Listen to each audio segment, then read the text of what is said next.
こんばんは。フォレックス TV ニューヨークのレミです。2月11日月曜日の為替レポートニューヨークレビューをお伝えします。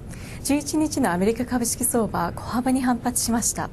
ダウ平均は前週末57ドル88セント高の 12,240 ドル1セントで終えた。ナスダック総合株価指数は 15.21 ポイント高の 2320.06 で終えた。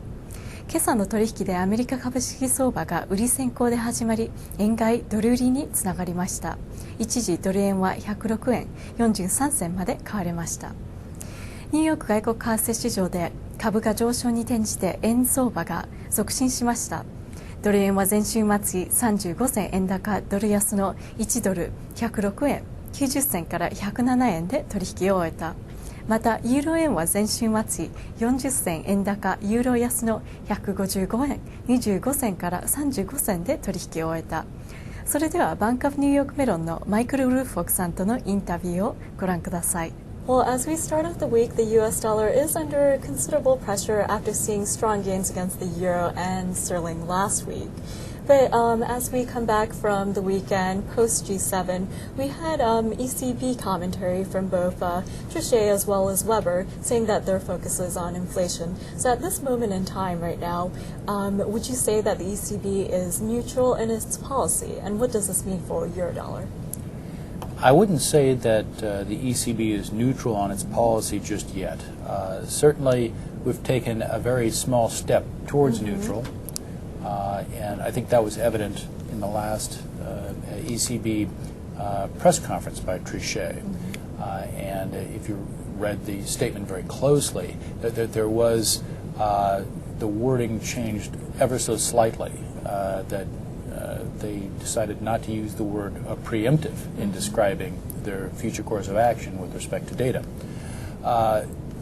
If we're talking about a monetary policy bias, it seems pretty clear that despite the fact there are risks to the downside in terms of growth, the overriding concern, and certainly their mandate, is for the concern over risk to the upside with respect to inflation, and that's where I think that they'll err, is in trying to curb those upside risks by raising interest rates if there indeed is a change in policy between now and, let's say, mid-year.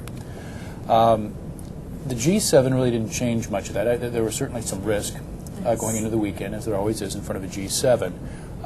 And what you saw last week in terms of the dollar's rebound was what we believe to be nothing more than a technical correction. It was not the dollar putting in a bottom. It was not the dollar on the first leg of an extended dollar rally, but rather the market had become extraordinarily short dollars against euros.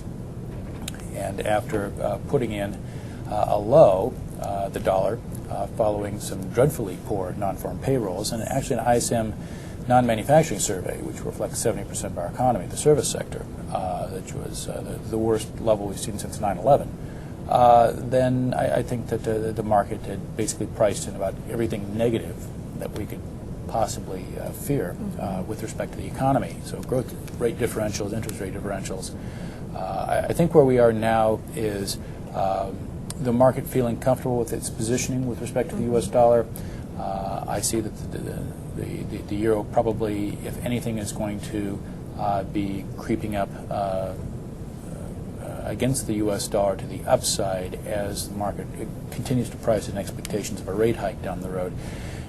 Sterling is something of a similar matter in that we had some data out today that suggested that inflation in the UK was becoming more of a concern and would limit the ability of the Bank of England to cut interest rates. So I think that is probably going to limit the downside to cable and perhaps curb, to some degree at least, the upside potential for the euro sterling.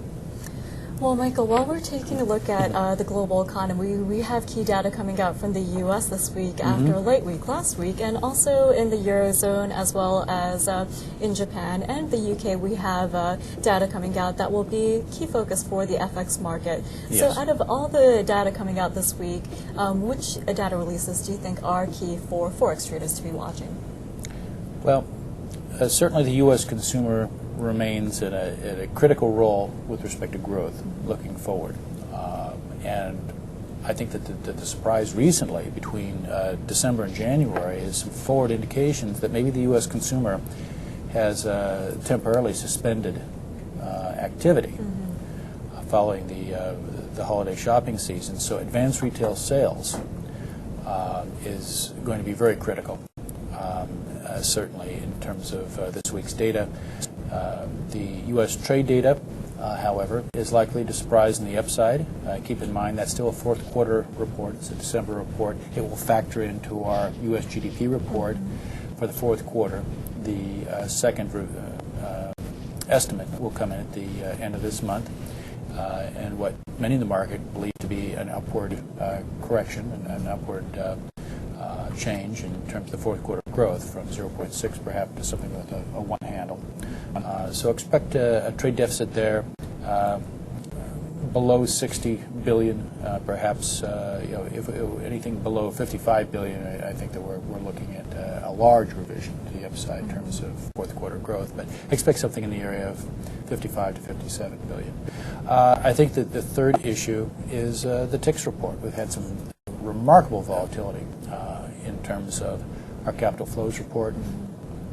It's important, it remains important, despite the fact that the data is considerably lagged. Keep in mind that November and December were months in which the dollar did show some strains, although were remarkably well behaved in terms of stability amidst the crisis.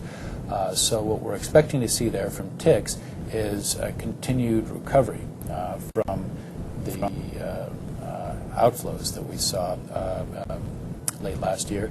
Perhaps a TICS number in the area of about 70 billion, and we're going to be paying particular attention to what analysts call the total TICS figure. In other words, the long term plus the short term. The short term we thought was a good barometer of market sentiment, particularly access to liquidity. And during September and October, there was a notable absence of access to liquidity. So investors were selling liquid and good investments to fund bad investments in some respects. So expect that to be a nice number. Maybe 70 billion in the headline number, maybe 110 in terms of the total TICS figure. So those will be really the three major reports. Industrial production, of course, comes in. We're not expecting anything particularly optimistic there. We feel that manufacturing is in recession in the United States. It may very well be in recession in parts of Europe as well. So you're going to see industrial production, perhaps Michigan confidence, both which are going to come in weak and perhaps surprise to the downside. 以上、バンクオブニューヨークメロンのマイクル・ウルフォークさんとのインタビューでした。ForexTV ニューヨークのレミがお伝えしました。最新の為替情報については ForexTV ジャパンをご覧ください。